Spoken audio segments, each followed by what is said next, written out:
Welcome to a special edition of the Chairman's Report. It's special because Plainville's annual town meeting will be taking place on Monday night, June 5th. And joining us, as always, is the chairman of the Chairman's Report, the chairman of the Plainville Board of Selectmen, Jeff Johnson, but the entire Select Board, Brian Kelly, who is technically the vice chair, and then Maggie Clark, the newest member to the board, is the clerk, and of course, another Brian Noble. Thank you. We decided to put Maggie in the middle because I believe in balance, 2, 1, 2. And we not only did that, we put her in between the two Brians. That's right. That's coordinated. Perfect symmetry. It's important to keep the Bryans separate. Not nearly as coordinated as the books that Mr. Noble has put together for everyone. I even have one for today that has my name on it. How impressive is that? So we are going to be going through the warrant for town meeting. If you are planning on attending, pay attention, because if you pay attention, you probably won't have to ask a question about it come Monday night. Or what you hear may spark a question that you may want to answer on Monday night. We have a lot to do, and as Rip said on the TV show Yellowstone, there's work to be done, so let's get to it. I should start by saying, will there ever be a second half of season 5 of Yellowstone, but we'll save that for another day. The booklet that we have that I guess is available at Town Hall starts out, oh, there it is, annual town meeting. Starts out with some financial numbers and so on, and which leads me to the question, how is the town doing financially? I think we should defer to our chairman for the answer. I think we're doing very well, certainly compared to our last few years. This was in some ways the most cooperative and easily produced budget that we've had in the last 4 or 5 years. And a lot of that is due to some hard work and sacrifice throughout town over the past. Some good development that is bringing income and revenue to the town in different places which we did not have before. And frankly, a much more cooperative spirit amongst all the department heads to really pull together and do the right thing for Plainville and get our services to a level that our citizens need and deserve without further burdening them with additional taxes. I should mention that we will be going through each of the 29 articles that will be on the town meeting warrant. Some will take more time than others. Normally this is a half-hour program, but we will be on the air as long as it takes to get through these. Article 1 has a little CA next to it, consent agenda, and I guess if town meeting approves this process, you would not only approve Article 1, but some others as well? You would, but I hate to jump ahead, because that actually won't be the first article we discuss. Oh, okay. The first article, the first motion made at town meeting really would be to recognize several people from out of town. I think Ms. Clark will be offering that up. So other than myself, who are you going to recognize from out of town? I'm only kidding. Well, it looks like there's a variety of different department heads that don't live in Plainville who obviously may be needed to give some input that night, so we'll be recognizing them first and foremost. Very good. So is that typically done? Yes, I don't remember that. that's always the first motion. That's usually when I'm running around making sure the audio is okay. So you threw me a curve there, because when something is before number 1, that is certainly a curve. So number 1. Back to the, I was going to say class action. We don't want those. Consent agenda, CA. So articles. the intention here is to take some articles which are strictly process formalities and take care of them all at once. So I will propose a motion, a consent agenda motion that will cover 4 different articles. And people will have the chance to object to one of those articles being included, and we will shrink it and take them individually if need be. But these are articles such as accepting the town report from all the officers and boards and departments as part of our annual report. Seeing if the town will vote to authorize the select board to apply for state or federal grants. to see if the town will accept the proceeds of money from Chapter 90 from the Commonwealth of Massachusetts, which is our road money. And finally, to see if we will fix the maximum amount that we allow in different revolving funds for town operations, in the rec department or in a number of other departments, but small, usually recurring revenues that come in. It's not really to assign any dollars there, but just to say you can take user fees up to this amount. For someone watching, what article numbers are those? Those were 1, 6, 7, and 23. 1, 6, 7, and 23. Guess who did not put his phone on silent? It's someone I will give a call to later on this evening. Okay, so assuming those are all approved, can I just talk about Chapter 90 for a second? Because I'm sure people, everyone likes to complain about how bad the roads are, but like myself doesn't understand how Chapter 90 money works. Is that part of the tax I pay on a gallon of gasoline? Is that where that money comes from? Yes, it is. And does that increase from year to year, or is that pretty much the same? Because Lord knows the cost of pavement has gone up. True. It is a certain threshold number, which is based on the collections, and also the state supplements it by borrowing and supplementing the Chapter 90. So that's called a second appropriation from the state for Chapter 90 money. That usually comes in the middle of the year, but the amount is never definite. This is probably a question for the DPW superintendent, but you, I'm sure, meet with him quite often. Is it keeping up with where it needs to be? It is not, and you'll see an article in here to supplement our Chapter 90 funds with additional money from the town to keep up. The town has approximately over $600 million worth of roadway in the town, and if you just relied solely and only on Chapter 90 money, you would not be able to pave at the rate that is necessary to maintain the roads properly. So we have to supplement that with general tax dollars. Very good. All right, Article 2, I guess, Brian, you're going to talk about this one, has to do with Gaming Stabilization Fund. Is this the FanDuel and stuff bet at Plainridge? Is that what this is? So this is money that comes in from the host community agreement with Plainridge that we use to pay our bond on Town Hall. So this is actually the second time we're able to move the entire year's worth of payments in one chunk. Typically, we would have to do it 6 months at a clip and do it at a special, or sometimes even host a special town meeting just to do this. But last year was the first year we had enough to move all at once, and this year's the same thing. So gaming would be the money brought in by Plainridge Park Casino, separate than the sports betting? Or is sports betting a part of that? It's all lumped together? We participate Okay. on all of the revenue at the casino at approximately 2%. And so this represents their post-community agreement payment to the town. So if I have a Bud Light when I'm there, does the town of Plainville benefit? No? Not as much as if you'd please lose some money at the tables. That happens too. Got a bundle on the Celtics, that didn't go too well. Article 3, Omnibus FY 2024 budget.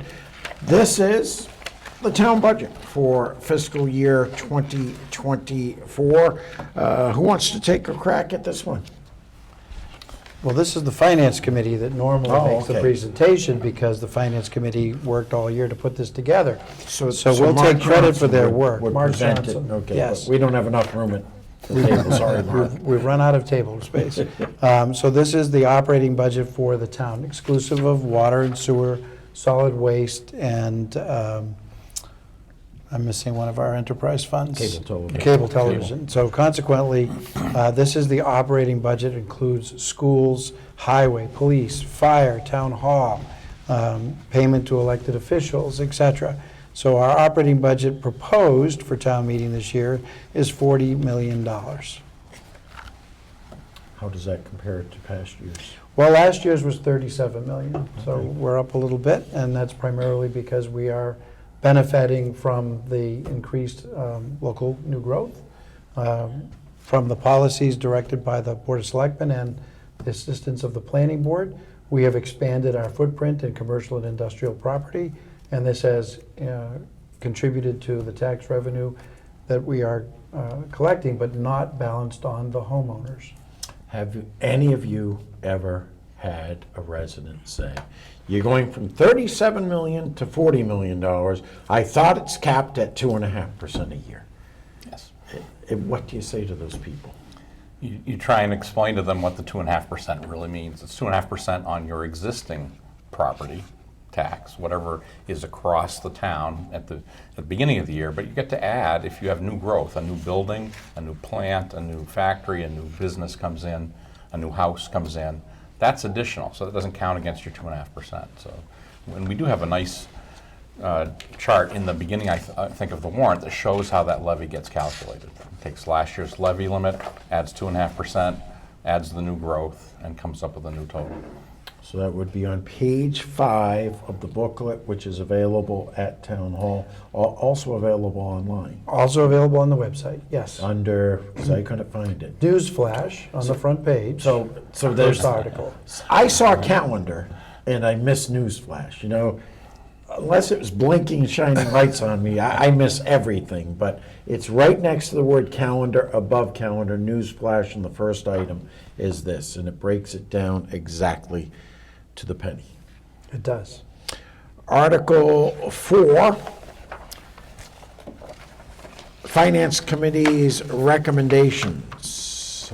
And once again, this will be discussed, if necessary, by Mark Johnson on Monday night. What exactly are we talking about here? I guess items funded through free cash?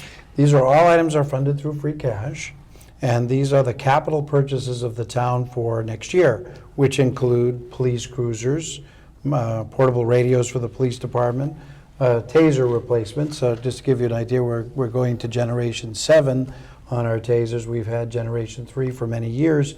They are no longer certified. They have to be replaced. We're going to upgrade the fire alarm master receiver. It's in bad shape. It's very old, so we're going to upgrade that. Every so often, we are required to replace the protective turnout gear of the firefighters. So all of our firefighters will be covered by this expenditure of $225,000 to replace their protective gear. The DPW has asked for 2 dump trucks. The Finance Committee has given them permission to buy 1. But it's sort of in a sad situation when a dump truck now costs $250,000. So sort of a surprise when you see that sticker price. The DPW has also asked for a replacement truck with a plow. It's a small pickup truck to do some of the side roads. We have money set aside for the unforeseen building maintenance that may occur in the middle of the year that was not forecast.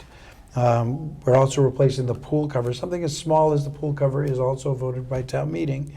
It's a $15,000 expense to replace the pool cover at the town pool. It's time to, believe it or not, upgrade the servers in town hall, so we're appropriating some money to do that. And with that, of course, comes the connecting equipment that's necessary to upgrade at the same time.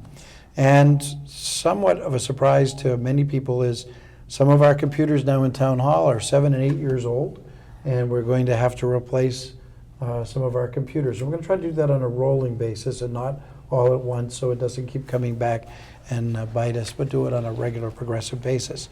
The schools have put in a request to refurbish the playground at the Anna Jackson School, make it handicapped accessible and safer for the students. And the schools also have an article in for updating their technology. And lastly, as you know, we formed the facilities department last year, and the school department was very kind to loan us their Ford F-250 truck. In exchange, the facilities department took over plowing the schools. This has worked out very well, but now we'd like to replace the 250 Ford truck with something a little smaller, a little lighter weight, a little more convenient for the schools, something along the line of Ford Maverick or Toyota Tacoma, something small, lightweight that they can still use to move furniture around or books around or run to the hardware store and that kind of thing. So that is also on the capital request. Okay, so the department's requested one $1,568,000 and change. Finance Committee recommended $1,318,000 and change, and the only difference was they did not recommend a six-wheel dump truck. Correct. Very good. Article 5 has Maggie's name, so I'm going to pick on you. Is this what we talked about earlier, supplementing the Chapter 90 money? Exactly. This is exactly what Brian referred to when he talked about the town putting extra money aside to work on our roads. Which $500,000, I would think, won't go very far, unfortunately. Sadly, it doesn't buy what it used to. Yeah. So, any idea, I don't want to say per square foot, but what a tenth of a mile of paving would Well, I was doing cost? it as $1,000 a yard. $1,000 a yard? Yeah. Oh, my God. That's incredible. So that's not going to get a lot. No, but we have to face up. We'll do it as we can afford it. We'll do it pragmatically. We have commissioned an engineer's study of the town roadway to develop a pavement management plan. So we will do each road in its turn to get the maximum life out of a road and invest appropriately when necessary. So if someone is the type of person who complains about the conditions of the road, this is not an article you want to be voting no on. That would not be an article you want to vote no on. That's true. Article 6 is part of the consent agenda that we discussed earlier. And it was authorizing the select board to apply for, accept, and use any funds that may be available under state or federal grants. The town might as well take it because town residents are paying state and federal taxes, so you might as well get your share. And we've been very successful the last year and a half or so at really increasing our utilization of grant money and finding more grants that are available to support town operations in different ways. And that makes a big difference on our bottom line. It impacts us in our free cash that we get at the end of the year, because that supplements, or supplants, I should say, some other expenses we're going to have, and we want to continue that success. Free cash. I know some taxpayers get upset by the words free cash. That's not free. That's my tax money. I view it as A, something did not cost as much as we thought it was going to, and B, we have department heads who, rather than, and I don't want to say Plainville was one of those towns, but there was probably one or two department heads. Well, if they're giving me $1 million, I better spend $1 million. Because there were some towns that you'd almost get less the next year because you did a good job budgeting and saving money. So I don't like the word free cash, but I guess it's called free cash. I don't know why. Anybody know the origin of the term free I have cash? to ask somebody in Boston that. Okay. Well, it's neither free nor is it really cash, so, you know, I'm I not do sure have- where that name Misnomer. came from. I do have a question, because I know the cities and towns have to wait until free cash is certified, usually October or somewhere around there. So the free cash that is part of this warrant, is that the free cash that was From last certified last? October. Okay. Yep. So you're not projecting, because you won't really know until the books are closed on fiscal year 2020. Correct. Government is so confusing. Article 7, to accept and spend money appropriated to the town of Commonwealth for road repairs. This is Chapter 90. That's accepting our Chapter 90 money from the Commonwealth, again, part of the consent agenda, because we think that's a pretty non-controversial decision, we hope. Does anyone ever vote no on accepting state money? I guess it, Not on this article, okay. but But- there are other places where people, when you accept money from the state, sometimes there are strings attached, and Yeah. sometimes the strings aren't what people want. Article 8, motion will be made by Jeff Johnson. Enterprise Fund for the Water Department. So this basically allows us to transfer money that's generated by usage fees around for our water customers, and transfer that money to pay the salaries and benefits and debt service associated with operating the water department for the upcoming year. That usually does not get a lot of debate, I would not think. This by itself usually won't and shouldn't. If, at some future town meeting, we may be looking at doing a capital investment associated with the water, and that generates much more discussion, as it should. Article 9. And Article 9 is the same thing for the, sorry. This deals with the pumps and the source of water. Oh. No? This is the capital request. Okay. But since it's an enterprise fund, it pays for itself out of the retained earnings of the enterprise fund. Now, for people who may not know, the money you pay per, I forget what measurement they use. Per gallon? Cubic. Cubic. Is it per gallon or is it cubic something or other? I see on my water bill and I always say, what the hell is that? How many quarts, how many gallons? That's what I go by. But that can't be used for schools. That can't be used for anything else. Can money from the general fund be used to supplement the Yes. enterprise fund? Yes, They it can, The town with can a choose vote to of do that. town meeting. It can be Okay. done. Does that happen often? Happens occasionally. Okay. Usually when the benefit of having the enterprise fund is affecting more than just the ratepayers. So, for example, having town water attracts business. Attracting business means that they're paying taxes, not sending kids to school. That's good for the town. So a contribution for the town to support the water is a good thing. Does make sense. Yeah, so, and that's something we'll weigh as part of potential decisions to expand the water supply when we actually go to potentially construct a new well. This article really is just, we're looking at developing that new well. We've got some testing going on, and this is going to allow us to actually repair the water building, repair the water pump from our retained earnings, but it's not going to go towards actually building a new well. That'll be a separate article that we talk about probably this fall. Article 10. So Water starts coming in, but it's got to go somewhere, and that's the right. sewer. Exactly right, and this is for salaries, benefits, operations, maintenance for sewer department out of the sewer enterprise fund. And $1.234 million. Article 11, I know what this one is about. So anyone who has cable television in the town of Plainville, if you look towards the bottom of your bill, you will see franchise fee.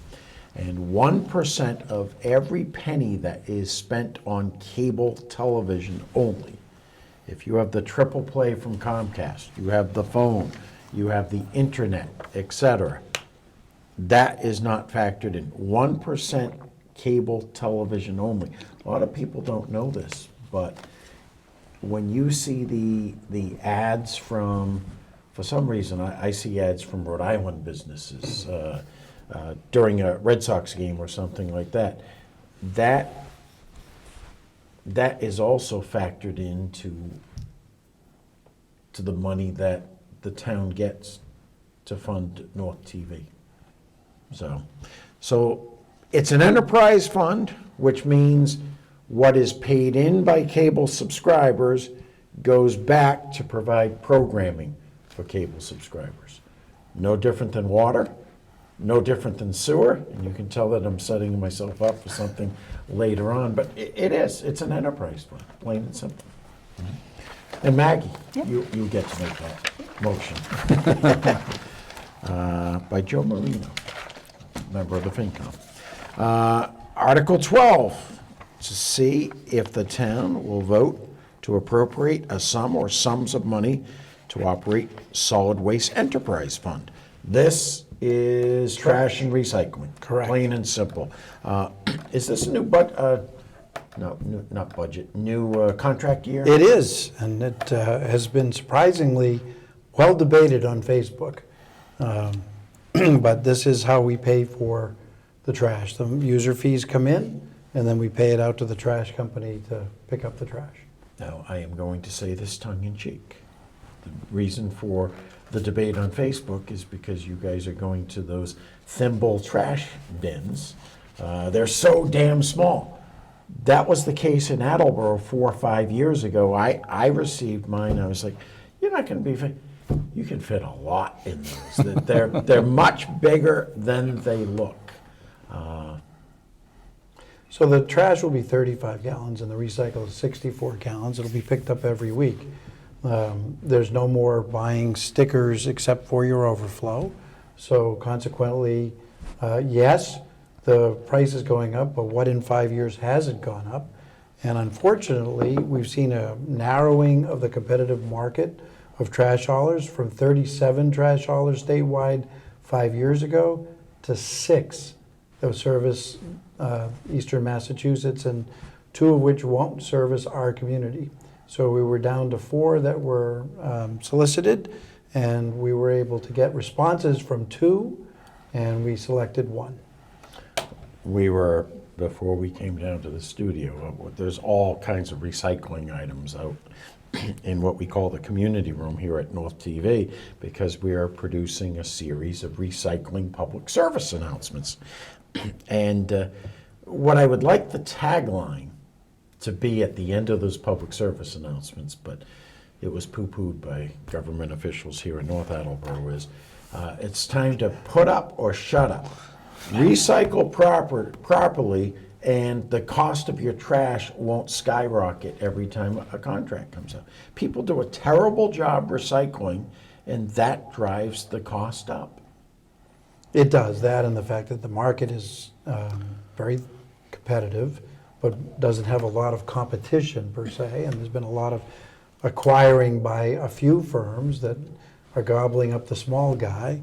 And so I would have to tell you that the cost of disposal is only going to go up, and today it's $410 a year, and I think that it's quite conceivable that may double in the 5 years coming. It's the new healthcare, if you will, that's going to be ever rising for less service. $909,000, I can see because of everything on Facebook where there may be some debate about this one.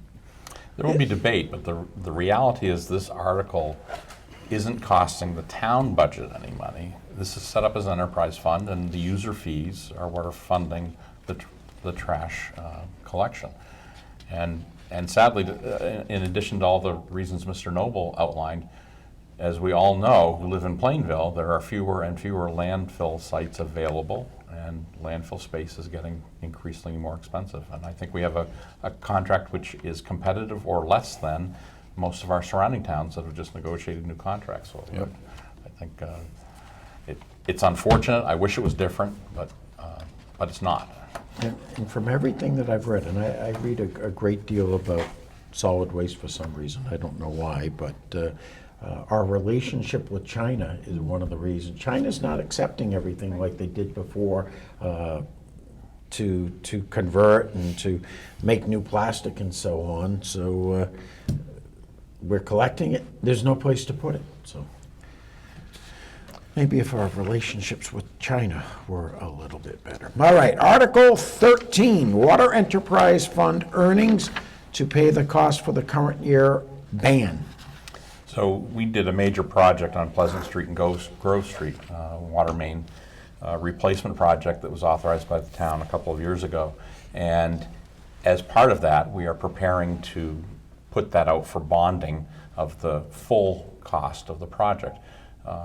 We are going to hold off on putting that bond out until this fall, when we think we will actually be able to combine it with a couple of other items and get a slightly more favorable condition. So in the interim, we have to pay the interest on that.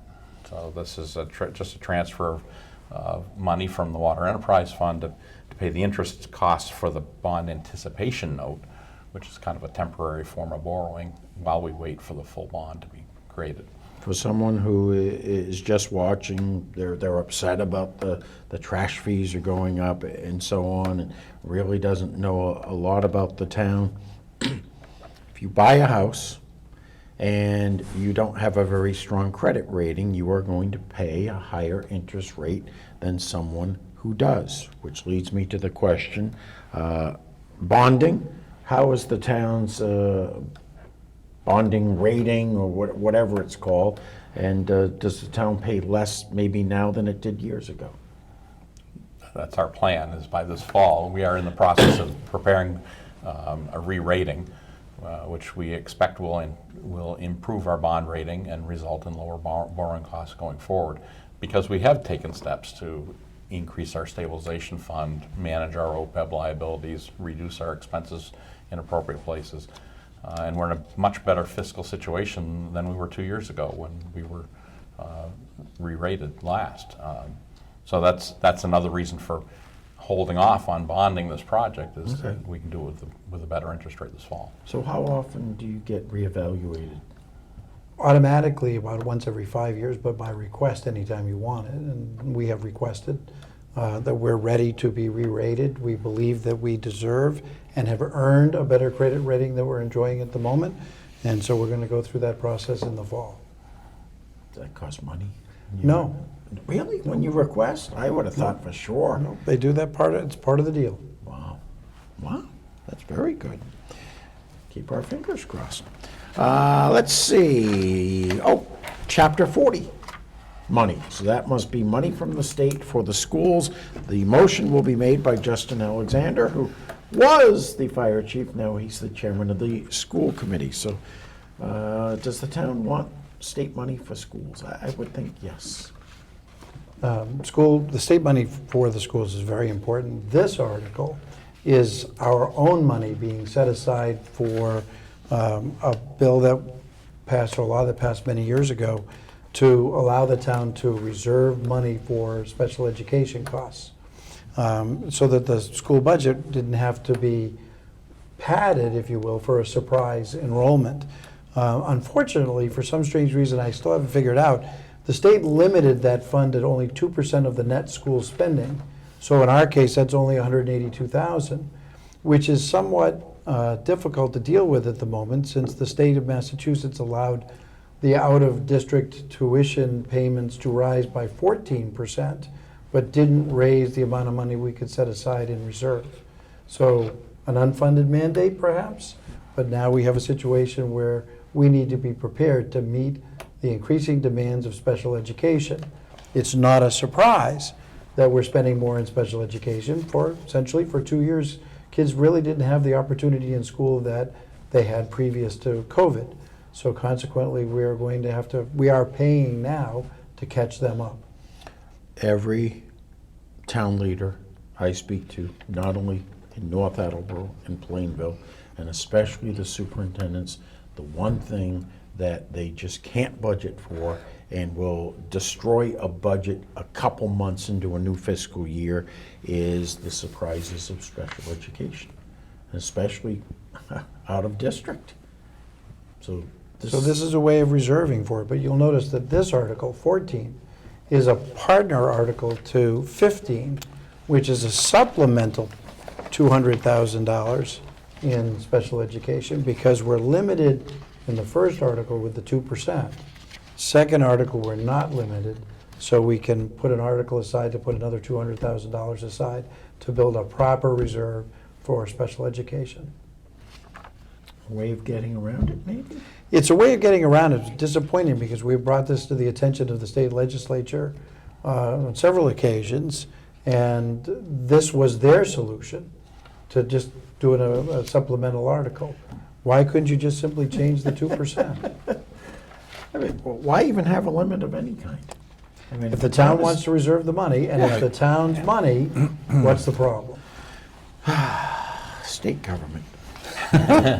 Gotta love it. Not as bad as federal government, state government. Okay, we're up to Article 16, approving $100,000, something to do with comp time. Brian, you get to tackle this one. Yeah, so historically, in different departments in town, you'd be able to start to accrue comp time, you'd be able to roll it over year, and then eventually, if someone were to depart, you've got this big payout all of a sudden, and then it can blow the budget, right? And so we've experienced that on a few occasions. What we're doing now with all these different reserve funds you see is start to prepare for these unforeseen issues so we don't trip any of these things.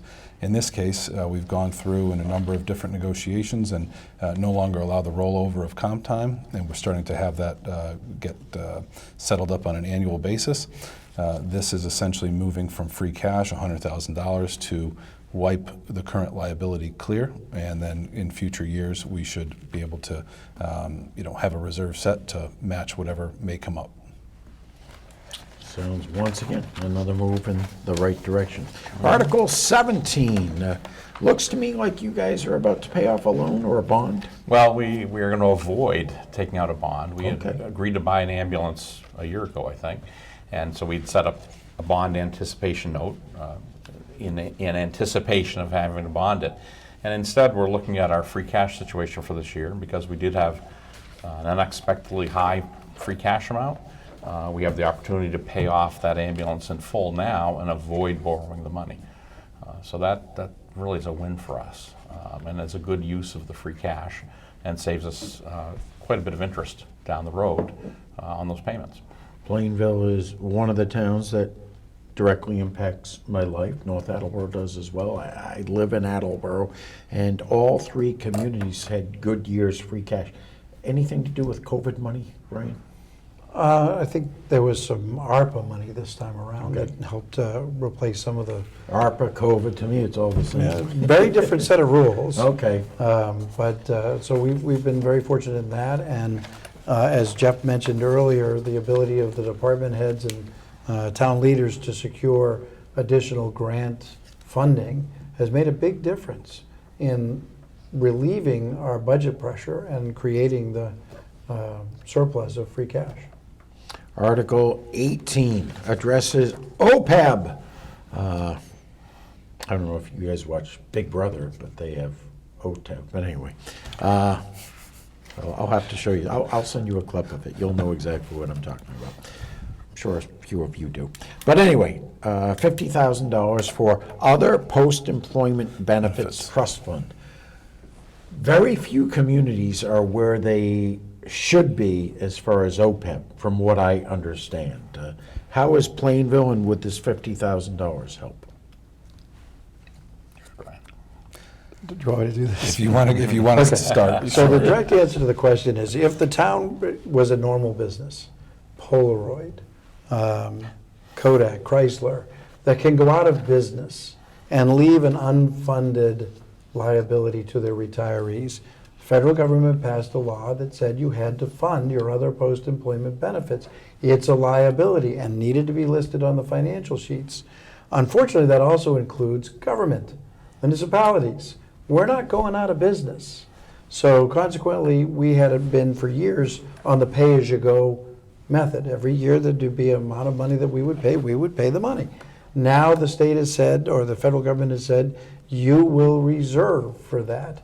And you will do it at whatever the rate that they decide to calculate. And that's based upon the number of employees you have, how many years they work, how many years they're anticipated to work, and how much they get paid. So we have to put all this money aside in a trust account.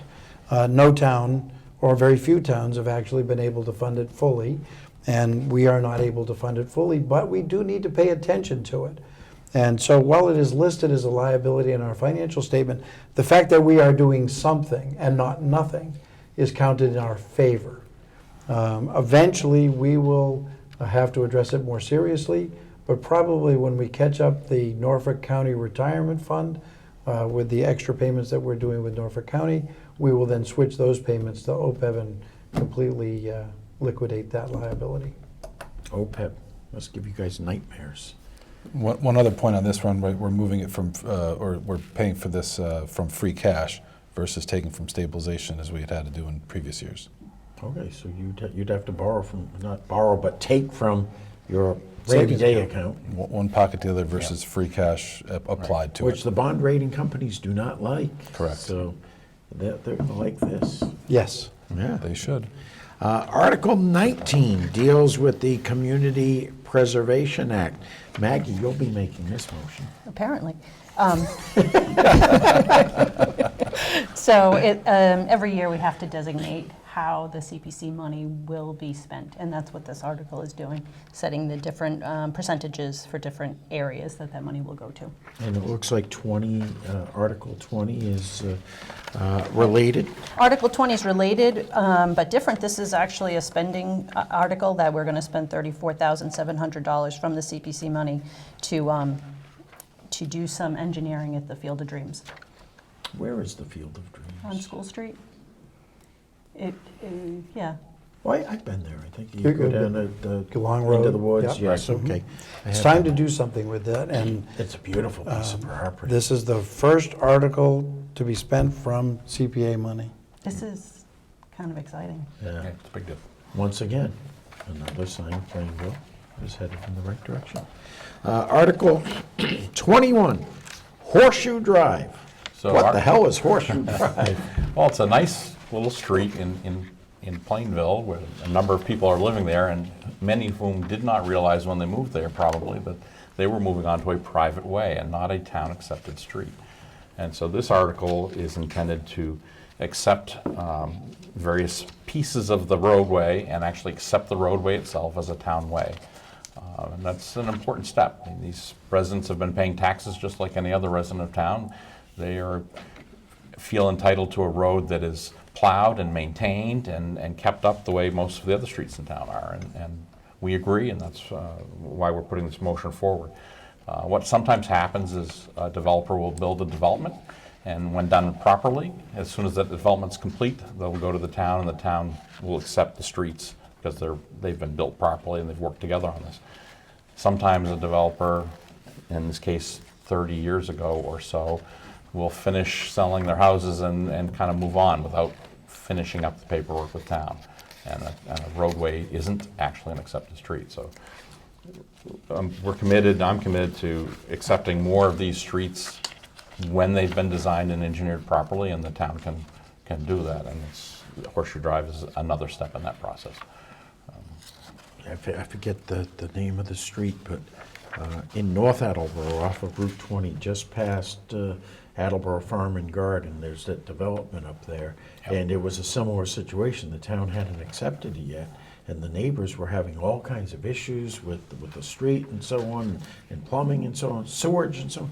And it was up to the developer was long gone. So this would prevent that from Exactly. happening to Plainville. I mean, the reality is if we haven't accepted the street, we have no rights to do any work on it, Yeah. to do any maintenance of it, to fix a drainage problem, to repave it. Some would argue even to plow it. So there's a real, I think it's important for us to really define which streets have been accepted by town, make a concerted effort to accept some of those that aren't, where it applies, and really inform people, because there is no actual requirement that people know when they buy a house if their street is accepted or not. Article 2022 concerns a home rule petition requested by the police chief. Who wants this one? I'll take this one. This is to authorize the appointment of retired police officers as special police officers, so that they would have, the same, abilities and protections as a full-time police officer in town. Is that common in most communities? Well, it's changing because of the police reform bills that have gone through, and so, and we sort of rely upon our retired police officers to do some road details. So now it requires us to pursue special legislation so that they would still be protected for disability if they were working for the town, and at the same time, allow them to still act as a police officer during the detail. So if there was a particular crime in process, they would be able to step in. Article 23 is another one of the consent agendas. Jeff, very quickly, Yeah. what is this? So this one is worth discussing for a moment. This really allows all the revolving funds that are set up for dog licenses, fire alarm fees, traffic citation fees, library fines, you name it, allows us to collect money for those funds during the course of the year, up to a limit that we establish at town meeting. So, for instance, it doesn't mandate any spending to that number. It doesn't say how that money necessarily gets used, but it says we can take as much as $5,000 in assessor's map fees, for instance, or $25,000 for using police cruisers on private details. Most of these don't change much or get tweaked only in a minor way. The one that was kind of funny to me was that the passport fees, we really had to bump the passport fees up because for some reason it's a popular business at our library to process passport applications. Really? And the frequency and volume has quadrupled, and obviously the workload has, so now we're able to take the money that's coming in and pay someone to do the work. Interesting. I never would have thought that. Article 24 looks like it's updating some language when it comes to dog licenses. Right, so historically, the town clerk has personally received a portion of the dog license funds that were received, and that's going to change so that she's just strictly salaried, and there'll be no further dog license money to the town clerk personally. So that there's no longer an incentive to raise puppies. If you're the town clerk. If you're the town Yeah. clerk. Right, as the town clerk, yes. Well, I don't know if that's a win. Dollar-wise. Article 25, I see a lot of wages here. So in our bylaws currently, in the town's general bylaws, we define a range of pay, minimum to maximum, for a number of different positions around town, positions that are not covered by union contracts or by other contracts. So everything from the salary range that we can offer the park and rec director to how much a custodian makes for some of the things that we do, or a lifeguard makes in the summer or whatnot. We've tweaked these ranges based on what they were historically, just added a couple % per year to the range. The intention long-term, I think, is to eventually move these out of the bylaws and manage them more effectively and more dynamically as they should be, which would be through policy of the select board and the actions of the town administrator and the finance director. Because if something happens, and lifeguards, for instance, are very hard to get, and if we suddenly can't hire lifeguards at $25 an hour, we have to wait for a town meeting to change the lifeguard pay. That's not a very efficient way to run the business. No, especially, well, you could have a special town meeting, but half of the summer would be over by the time you get the money approved. Article 26, once again, dealing with bylaws, personnel, policies, and compensation. This one is being requested by the town administrator, and Brian Kelly, you'll be making the motion. I will be. Yeah, so this is, as you mentioned, to amend the town's general bylaw for longevity pay, holiday pay, group health and life insurance, a few different changes. One is for the longevity lump sum payment. Another is essentially swapping out the employee's birthday as a day off, and we're installing Juneteenth there. And then some changes to health insurance. Mr. Noble, would you like to? Sure. The bylaw actually specified that the only insurance policy we'd offer is the PPO plan, which hasn't been true for a multitude of years. So we're updating that language. In addition, it specified that we had to buy our health insurance through Southeastern Massachusetts Health Group, which we, as of July 1st, will no longer be a member. So we're not going to put procurement into the bylaw. And then further, we're eliminating the educational stipend, because in many cases, when the job is advertised, it's advertised at an educational equivalency, either equal to or greater than this. And that's part of the compensation package. So perhaps in years past, when education was, let's say, rarer, then an employee could put in for $500 for an associate's degree and $1,000 for a bachelor's degree. Unfortunately, what I found now is that we hire an employee because we specified an educational limit, then they read the bylaw and say, hey, I can get another $1,000. We're ending that. It's streamlining it so that it's all part of the employee compensation to begin with. It's decided when we post the job, not after the job has been accepted. Very good. Article 27, establishing an opioid stabilization account.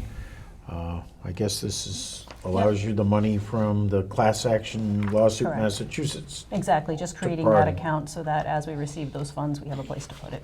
Any idea what type of money that might be? Well, so far it's been very disappointing. It's coming in dribbles, 2,500 here, 3,500 there, and of course that has strings that has to be spent on opioid. So the finance director made the recommendation that we Not should... buying opioids. No. The idea would be to create the stabilization fund, deposit the money into stabilization. When it had amounted to something, then we would be able to do something constructive with it, pay for a shift of the ambulance or pay for an ambulance. So the idea at this moment is to just take this trickle of money and put it aside until it becomes worthwhile.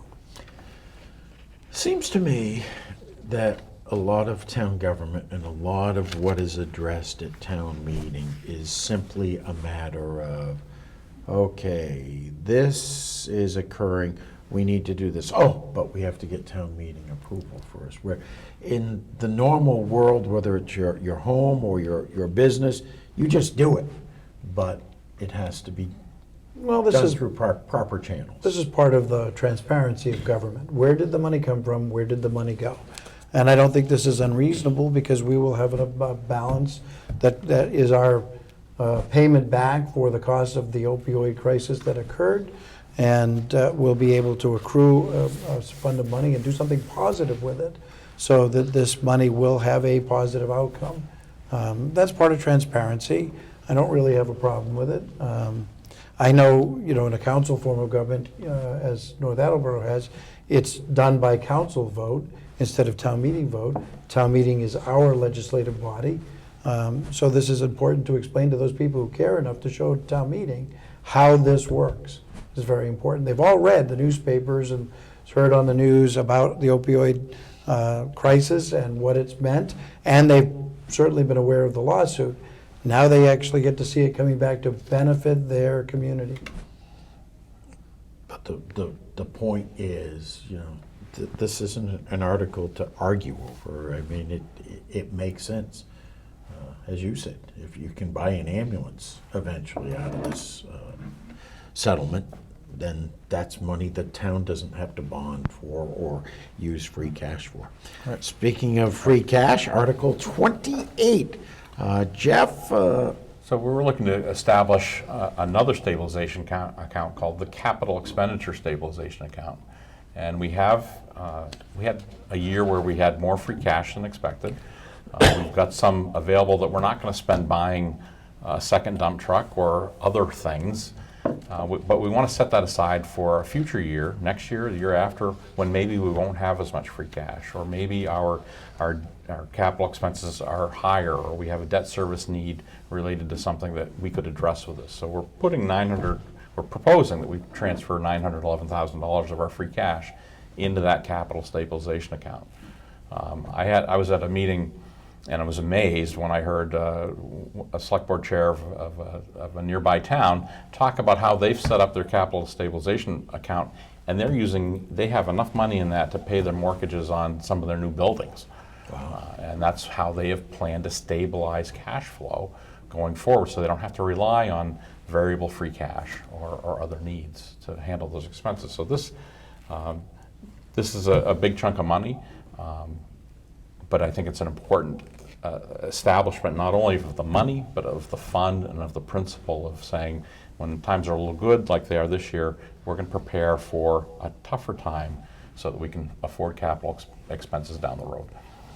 And the final article of the evening, I guess someone will be totaling everything up, and whatever is left over would be part of Article 29, and that is transfer the sum of, to be determined, from free cash to stabilization. Yeah, if everything passes the way it's been outlined here, we won't have to do this article because the number will be 0. Okay. On the other hand, if town meeting body chooses to not spend certain dollars in place A or place B along the way, then we're going to come to the end of the town meeting and have money that we haven't allocated yet, and the natural thing to do with that is put that in general stabilization fund. And it's important to note that with Article 28 and the opioid stabilization fund, it's not as if you're spending every penny. You are putting money aside for later on down the That's a road. tremendously important note. We think this budget is well thought out and gets us back to a level of service that we need in the community today. But we're trying not to spend every penny we have today because we know we have needs coming down the road. I don't know which one of you is the bond expert, but the general stabilization fund, the capital stabilization fund with the bond rating company, view those just the same? They'll put out how much money does the Okay, town good. have in reserve. Yeah. And they'll look at it as a percentage of the operating budget. There's no limit to how much money you can have in stabilization accounts or set in reserve, and the higher, the better, for a bond rating agency. What is it? Is it 5% what they want, or what? The best management practices is 5% in general stabilization, Okay, which. and we're at on a- 6%. On a $40 million budget would be $2 million in stabilization? 2.4. And or you've got more than that. We do. Okay, and you'll have even more if Article 28 passes as well. Yes. We'll go down the line here. Jeff, anything you want to add? Nothing I want to add other than to encourage people to come to town meeting, and also for those who see this in time, we're going to have a walkthrough as well of the whole town meeting warrant this evening at the Plainville Town Hall at 6:30 p.m. with our Finance Committee Chair, our Town Moderator, and other department chairs there. Brian? Yeah, I mean, I'll just mention, over the last couple of years, everyone wanted to know when are budgets and positions are in town going to be restored. They wanted everything restored and brought back, and that was the term thrown around. Really, what we did in the past 2 years is, like we always would do, is look at it department by department and see what people need. And I think this gets us to a level where across the board departments feel that they're getting what they need again, and we're able to put money back in reserve. So I feel very great about it. And Maggie, your first time around town meeting as a select board That's member. right. That's right. I would just echo what Jeff said and encourage everyone to come out Monday night, 7 o'clock at the Wood School. It's so important that people come out. This really is everyone's opportunity to have their voice heard and have some real control over what goes on in town. And secondly, I'd like to just say a thank you to the Finance Committee because they really did the lion's share of the work. And Brian, you get the last word. Well, thank you, and I appreciate that, and echo Mrs. Clark. The annual town meeting is Monday night, and daycare or evening care is available from 7 to 9. It's being provided by Champions. So this is another incentive to see if we can free people up to get to town meeting. They'll take your son or daughter from 7 o'clock to 9 o'clock, and pre-registration is required, but 25 kids were in daycare during town meeting last year, and it was very successful. So champions, so no members of the Celtics or Bruins organization. No. Can't resist. Too soon, too soon. And we will have that meeting for you live on our Plainville channel. That's Comcast Channel 8. Thank you for watching.